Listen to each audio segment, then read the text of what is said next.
Happy Camper Radio, episode 33. Come on, let's go camping.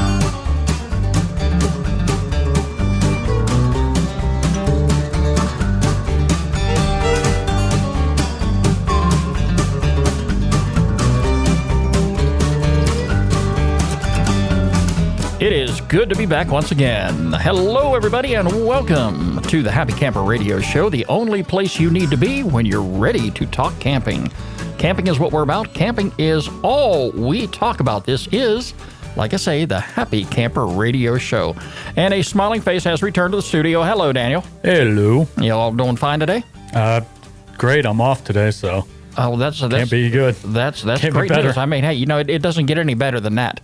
Having the day off. You know, when you have a 3-day weekend, that's even better. I don't know anything about that. You don't? No. Oh, I work on Saturday. Hey, let me tell you something. I live for it any opportunity I can get. Yeah, I hear you. Yeah, but I've got a camping trip coming up here next weekend. Okay. So we're definitely going to go ahead and get the show done early so I can listen to it on the way up there. There you go. You know, and last week that'll keep you awake. Hey, get this.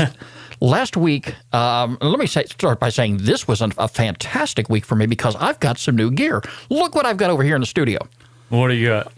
Where have you been? Oh, boy. Yeah, hey, a little later on tonight, it is going to get the main test. Oh. Okay, right out there on the patio because I am going to. It is. Oh, there we go. I am going to put a fire on the patio tonight. I'm going to stretch out in this. It is my new camp recliner. Incidentally, for those of you who haven't seen it, it's on Facebook right now if you want to take a look at it. It's leaning up against the wall here in the studio, and that's where it's going to stay until later on tonight. After dinner, when everything is settling down for the night, and I'm going to be relaxing on the patio. So you're more than welcome to come on over. Bring your favorite chair over. Okay, I have the wood stacked out there. Right. Yeah, so it's going to be a great night, and the weather temperature is just fine. It's starting to cool down a little bit. It's a great night for a fire. Speaking of which, Daniel, take the lead. Here we go. Woo! Yeah. Wow. Yes, that's fantastic. But anyway, hey, this past week I had the opportunity to go out and buy some new gear. What'd you buy? Well, last week we talked about camp coolers and storage, and dry storage, that is, and I made sure that all of our listeners were well aware of the fact that I was in the market for a new cooler. Oh. And I come across the perfect one. What's that? This past week. It is, I originally said I was going to stick with a 48-quart cooler, but I decided to go ahead and upgrade a little bit. I went to a 60-quart. I got this one that has a name brand attached to it, which is something I've always encouraged everybody to stick with because you need to stick with them name brands. You know, you can count on good quality equipment that is going to last you for a good long time. But I got this one that has a set of wheels on it. It has a retractable handle. I look like an airport traveler. I have one of those. In the campground.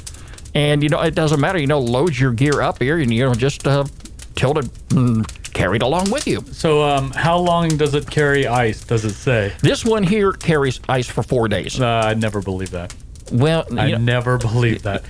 When we went down to Disney, I had to put ice in like twice, and this was like a 5-day cooler. So how many times a day were you in and out of that cooler? We were just going down there. I think it's time for a new cooler. I just bought it. Oh, okay. Well, this dry ice. If you want to keep keep stuff cold. Okay, ice. that might work very well for you because you don't have kids. Okay. I did a section on dry ice last week too. Oh, okay. And it never hurts to to go over some of those things again. Dry ice. It's great for keeping your products cold if you can find it. Not everybody has it available in their area. But when you do have it, you got to keep in mind too that with the carbon dioxide gases that that are that generate from those dry ice blocks. Mm-hmm. If you are using a cooler that is not properly ventilated, that can do a number on your cooler. It can cause it to expand. And in some cases, I've heard, coolers actually exploding because the gases had nowhere to go. So, I mean, there's some advantages and some disadvantages, but, the idea there is, you keep your product cold, and that's my bottom line here, and me, I mean, I only travel, maybe 3 or 4 days at a time for a camping trip. Right. And I'm coming back, so If I toss a 10-pound bag of ice in there, it keeps everything nice and cold for me. That's all I need. But the key here is I've got dry storage now. I have got a place to actually put the non-perishable items. Say like my box of instant potatoes if I'm going to go cheap that week. My pancake mix, my syrup, my canned goods, things like that. Yeah. I was so used to hauling empty cardboard boxes into camp, plastic bags that I used from the grocery store. Yeah, those stack up. Yeah, they do, and it doesn't really make your campsite look very tidy. Right. And I can remember being away from camp on a couple of occasions already where, while I was away, a little blast of rain came through there and just got everything soaked. Now I don't have to worry about that because, the old cooler is going to be used for that purpose. And it's going to keep everything nice and dry. There you go. So, and that new cooler didn't cost me much of anything. It was under $40. Okay. So, cool. And for me, it's going to last me a lifetime now. All right. I think my cooler day purchases are over for now. And maybe over for good. Oh, okay. Wow. And then later on this week, hey, I got the phone call that I was expecting. This camping chair was on back order. Oh, really? And they called me up and said, come get it. I was out the door in 10 minutes. Oh, my gosh. Yeah, I tried it out there in the living room. I had some company. Some cats wanted to jump up on top of me. They wanted to test it out. And I said, no, I better bring it up here in the studio and just kind of... yeah, that'd probably be a better idea. Yeah, until I use it a little later on tonight. So, we're going to have some, some drinks out there and some good fellowship if you want to come out later on this evening. All right. Okay, and I like the wife. I like ask the wife. I like the fact that now that the time has changed, and if you haven't already moved your clocks back 1 hour, shame on you. I want to know if there's anyone who hasn't moved their clocks backward. It took me. They've been late for work a few days now. Hey, it took me about 3 days before I realized the clock in my pickup truck was not right. Oh yeah. Everything else was moved back the night before I went to bed. What do you think about the time change? Do you like it? I do. I really like the idea of looking up at it's 5:30 and wow, where did the sun go? It makes I kind of like it being dark early. Yeah. It's just a personal thing. Well, they won't let us come in till 9 at the post office, and I'm out there till dark right now, so. I don't like the time change. That coming home in the dark is I mean, you know that. You've seen how late our mail gets. Yeah, but keep in mind, I do go to work in the dark. Yeah, that's and now true. I come home in the daylight. That's a rare change. Anyway, Daniel, let's get right on to our topic of the week here on the Happy Camper Radio Show.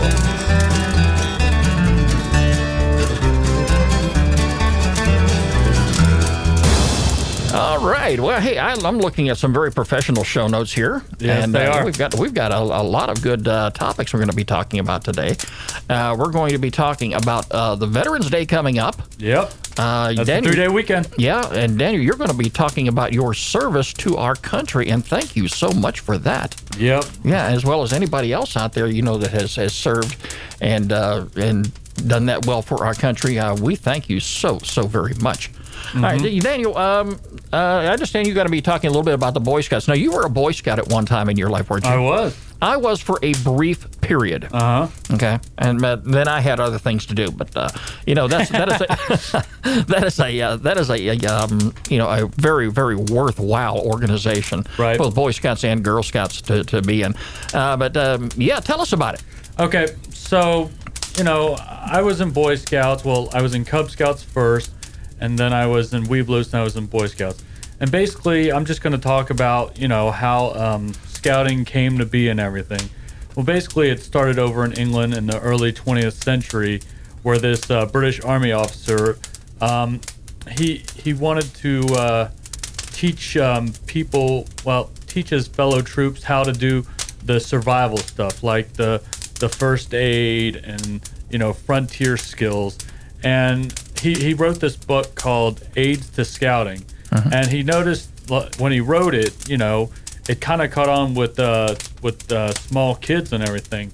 So he got the boys interested, and they went out to Brownsea Island in August of 1907. They went to Brownsea Island, and they went camping, and they played games. They did, tied knots, did lashings, and hiked, and they had a good time. And that was pretty much the birthplace of of scouting.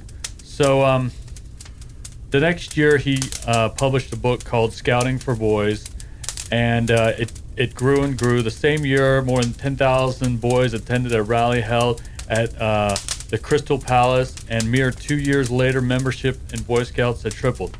So, a few years later, the U.S., we have to get on everything. Absolutely. So they started, and that started on February 8th, 1910.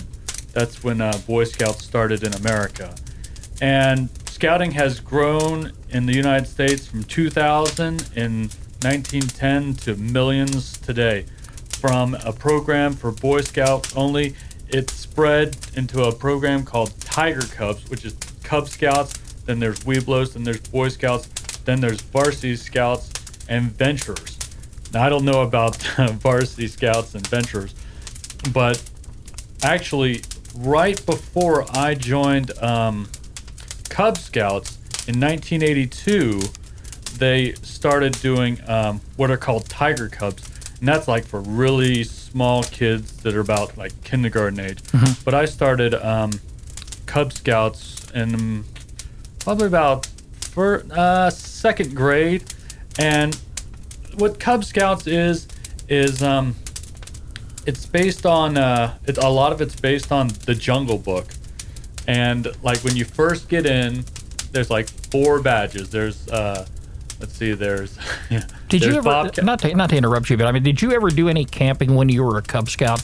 I mean, I think camping came a little later on when you went into Boy Scouts. Am I correct about that? Because I searched my mind. I was a Cub Scout at one time, and I can't remember back that far. And I've usually got a pretty good memory, but I don't remember actually going on any camping trips or outings as a Cub Scout. Oh, we went on outings. Well, I don't know if we went camping. I mean, overnight outings. Yeah, if we went camping, usually had to have a parent. But it's funny. I don't know. Well, this is going to be a very local thing that only you and I will understand. But do you remember Ken's Pizza? Oh, where the yes. RV used to be? Yes. We took a tour of that when I was a Cub Scout. It was this locally owned pizza place down here where we live, and we got to take a tour, and we made our own pizzas and stuff. And basically Cub Scouts at Webelos, it's kind of the same thing. Mm-hmm. But we did Pinewood Derby cars. We did trips to the zoo. And you raced those Derby cars? Oh, yeah. Oh, yes, that I can remember. Yeah, that much I can remember. That was so cool. They had different ramps and stuff. Uh-huh. But anyway. It must have been a national thing. Yeah. It was there's different troops. Like, you can join a troop usually either through a church or a school. And, like, every year they would have a Pinewood Derby contest. And the thing about that was the boys were supposed to it was supposed to be like a hands-on thing with your hands. Right. And a lot of the times the dads kind of did it and made it look really good. But I realized later on, if you go to a hobby shop or something, you can buy like pre-made, well, not pre-made, but like predetermined derby cars. Yeah. And you could do your own thing. But, so we did that, and later on, as we were Webelos, well, let me first tell you about Cub Scouts. So there's Bobcat, there's Wolf, there's Bear, and there's something else. I forgot what it was, but it's basically like four badges you get in Cub Scouts, and as you go up the ranks, and then you join into Webelos, and by the end of that, you get your what's called the Golden Arrow. Right. As far as, when I was a scout, that's what we got. So then when you got your Golden Arrow, then you'd progress into Boy Scouts. And then Boy Scouts is like, it's a Scout, Tenderfoot, I think, Heart, Star, and Eagle. I might be missing something, but... Now, you are really starting to kick my memory into gear now. I can remember back into my elementary school years, and in a very early part of my schooling, I mean, I went to a Christian school, and I make no excuses for that at all. I mean, it was a really good learning experience for me. And I can remember we would have our scout meeting like on a Friday night, and kids who were in scouting would wear their uniform to school. Oh, really? On Fridays, and that was permissible. And they wore it so proudly, and nobody poked fun at them. You know, you were admired by your peers. I was thinking if you about were into wearing scouting. That would scare me today to think, the way the world has changed. You know, a kid wearing a scout uniform to school. I mean, it just sends chills up my spine to think about it. I always thought about going trick or treating in my scout uniform. My goal when I was trick or treating, I know that we just had Halloween not too long. My goal when I was trick or treating would be, what is the most aerodynamic thing that I can get away with and get as much candy as possible. But anyway, so basically scouting, it's all about teaching boys, like the basic outdoor stuff. I mean, personally, I think this kind of stuff should be, taught in schools. I mean, it teaches character growth, citizenship training, and personal fitness. Now, that was a big thing. When I went to this scouting camp, there was this troop. It wasn't ours, but these guys were on point. There was this Army general. I think it was like a 4-star general or something. He had these boys. It was like Troop 100. He had these boys like marching in line, and they were doing like, it was like boot camp for them. And like all those boys were like, and they were very well disciplined too. Yeah, tip top shape, and it was really cool. But it's a way to get involved with your kid. Well, it was a bonding thing because my dad was a Boy Scout and I was a Boy Scout, and you go out there and it's the only time I really went tent camping. I'll never forget when we went tent camping out in the middle of the woods, and my dad was there, and it was so cold and it was terrible. But I completely understand. But yeah, I mean, so it was really fun, and anyway. Daniel, this conversation has really sparked a nerve in me here because I'm sitting here listening to you, and now things are starting to come back. Which when you get up to be in my ages here, you tend to lose a lot of your memory and a lot of things that went on in your younger years. But you are really sparking some very memorable things. Now I remember. Let's step up to Boy Scouts here for a moment. Okay. Again, I was in Boy Scouts for a brief period of time. The camping spirit has never left me. That was one of the good things. Okay, that has been in my heart and my soul for as long as I can remember. And like I say, I believe in scouting. Scouting is a great activity for kids. It instills discipline, and it makes kids a very much better citizen than they ever otherwise would have been. I think we had like tests and stuff on it, like basic civic stuff, and like we would there are certain processes we'd have, like first you would start at like whittling shit. You had to do certain things and demonstrate that you knew how to carry a pocket knife, and it was a big deal. Like there's this thing where if you ever pulled out your pocket knife, anyone could ask to see your whittling shit, and there was this little card. And then there was I think there was a hatchet chit, and then there was a fire chit, and like every time you did something, they made sure that you knew what you were doing. So I mean, it was a lot of education. It's a lot of good stuff that I think everyone should know. Scouting has been a part of my life, in my earlier years, but it has also been a part of my family life too. Okay. My uncle, who passed away at a very young age, I'm sorry to say, he was into scouting big time. He was a scout master. He was a scout coordinator. He was very deeply involved in scouting. And I remember one day going to an award ceremony where he didn't know we were there.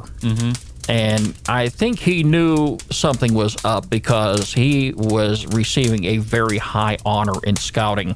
And being a scout yourself, you can appreciate what I'm about to say here. But we all surprised him there whenever he was called to the stage. We came out of the shadows and everything.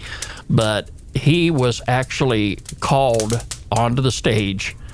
And for those of you who are in scouting, you can appreciate this high honor. He was called there to receive the Silver Beaver Award, which is the highest award in scouting. Wow. Yeah. Huh. So, I mean, it was a very, very touching moment for all of us, and especially for him. Yeah. And he really dedicated his life to scouting. And, you know, I salute anybody, Daniel, who is deeply involved in that activity. It relates to camping. It makes camping makes everybody a better person in life. Do you realize what kind of world this would be if more people got involved in this activity that you and I sit here every week so proudly and talk about? Well, they would know more about the world and everything. Yeah. And getting back to the whole Veterans Day thing, I don't know if many people know this, but if you make Eagle Scout and you join the military, you're automatically an E3 when you start in the military. So usually you start at E1, but if you show them that you made Eagle Scout, I think you start at E3. So you get bumped up 3 ranks just by being an Eagle Scout. I mean, that's how much they teach you in Boy Scouts and stuff that pertain to the military. Right. So I and thought that was speaking of the interesting. military, Daniel, let's go ahead and talk about your tour of duty here. How long ago was that when you last served? I served from 99 to 03. I was on the USS Enterprise stationed in Norfolk, Virginia.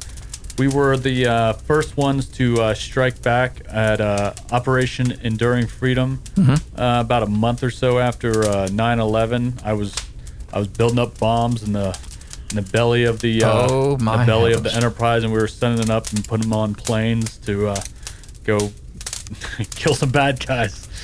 Daniel, and I sit here and watch how you feed a fire. Oh my heavens! Yeah, no.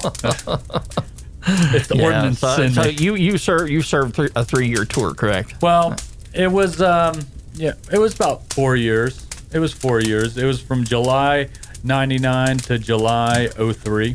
Okay. So it was 4 years, and I got out of that, and I did the reserves for a little while, and then I got my job at the post office, and I let go of the reserve thing, and now I'm at the post office. And you're a young kid, and you're well on your way. Yeah, exactly. Okay. Well, I'm you know, young. hey, you still got a great life ahead of you, and definitely take advantage of every single moment of it that you can. Hey, don't forget, you can catch us online here anytime at www.happycamperradio.com.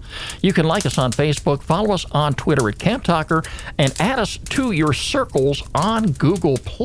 And speaking of which, we'd like to give a shout out there to our friends over at One Stop Motors, RV, travel trailers, fifth wheels, and motorhomes, who added us to their circles this week on Google+.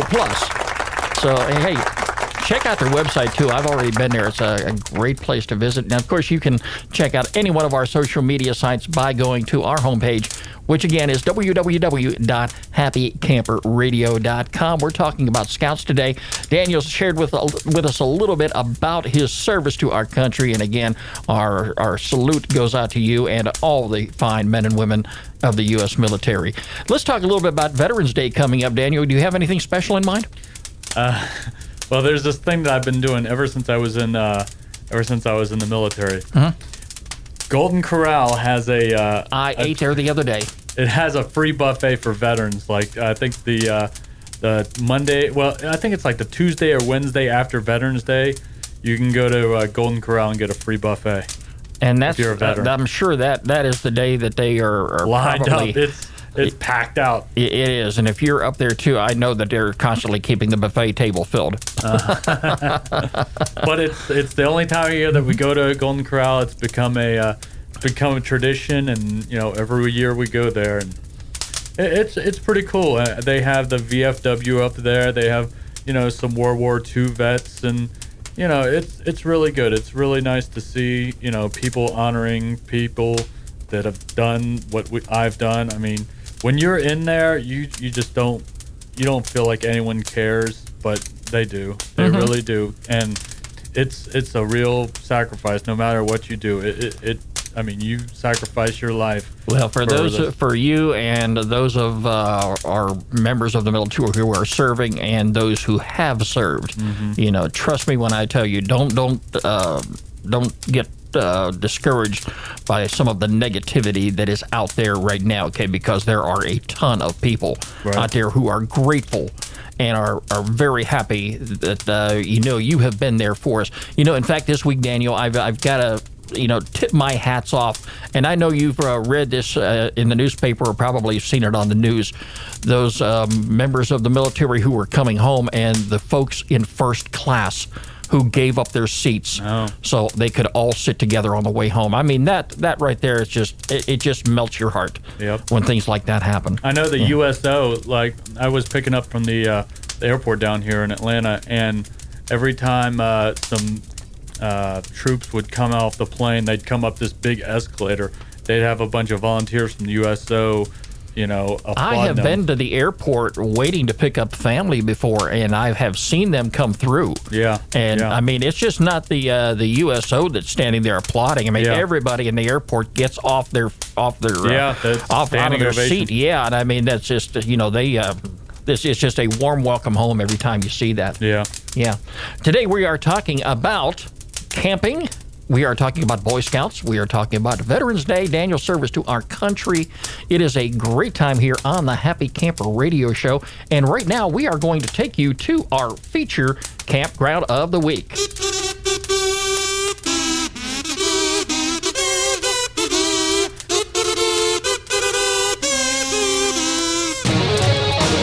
Daniel, it didn't take me a whole lot of time to find this place here. Right around this time of the year, we are looking for places to go camping, and some of the places, depending upon where you go, may be actually closed for the season. Shut down because of the inclement weather that is moving in certain parts of the country. But we found this place here up in New York. It is Camp Gateway. It is a year-round campsite, and if you want to book your reservations online, you can do it. It is our featured campground of the week. Just click the sign up button, and you can sign up there with a free account. And they don't ask you a whole lot of personal information, but enough to go ahead and make your reservation process a whole lot easier anytime that you use recreation.gov to book a campsite. They have 52 sites available here. It is run by the National Park Service and part of Gateway National Recreation Area. If you like fishing, if you like camping under the stars, if you would always wanted to tour the Statue of Liberty, maybe take in a Broadway musical, kayak in one of the world's premier bird migration sanctuaries, you may want to consider this particular campground. It is located in Floyd Bennett Field in Brooklyn, New York. The campground offers an outdoor escape for hiking, biking, bird watching, historic tours. The airport and fort's ranger-led programs are available all summer long. I don't know about this time of the year, but they've got some good pictures right there on your website. A lot of good activities and amenities, educational programs. They've got campfire rings there, accessible dock fishing, grills. Here you go, Daniel. Let's get a steak all fired up. The picnic area. They have recycling available, and I'm a big guy on recycling now. It wasn't always that way, but Betty Crocker here at the house got me into that. You recycle? Okay. Well, of course I do. All right. You just haven't been paying attention to what I've got out there on the road every Sunday night before the guys come pick the trash up. I'll tell you what, if it's recyclable, by all means, I definitely throw it away in the proper bin. Now, there's some things you need to know before you go there. They've got no electrical hookups, so Daniel, you're going to go primitive. No pets are allowed in the tent areas, no charcoal grills, and no generators in the tent site. No alcohol, too. Wow, sounds like a lot of fun. So, hey, but it's the perfect family campground if you're looking for a place to go camping. If you always wanted to take a trip to New York to see the Statue of Liberty, to take in a Broadway play, and kind of keep close to the everyday part of life, this is a great campground for you to consider. It's Camp Gateway, New York. It is our featured campground of the week here on the Happy Camper Radio Show.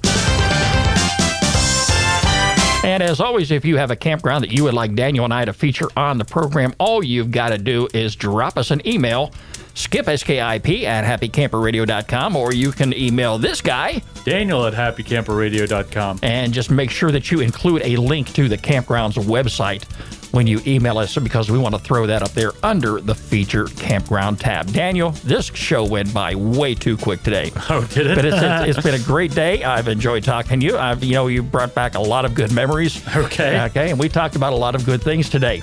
I am getting ready for my camping trip, and hey, Don't forget, I may have some hot dogs to put on the grill tonight if you come over to join us, all right? I will come. Okay, good idea. The Happy Camper Radio Show is a presentation of Skip Huber Productions. I'm Skip.